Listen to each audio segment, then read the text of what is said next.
circuit consists of a laser module, momentary switch, and a battery box. Cut 5 gun cutouts of your choice. I chose the Beretta Neos. 5 layers of gun cutouts were put together.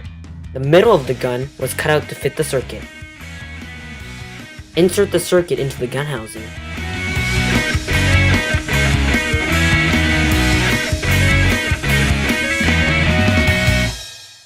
Now put the 5th cardboard gun cutout on top.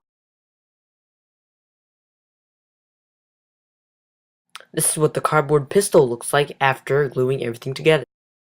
I added extra cardboard around the edges to make it look cool.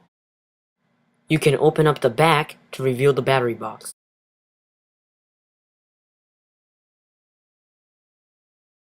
Obviously, pulling the trigger will shoot the green laser.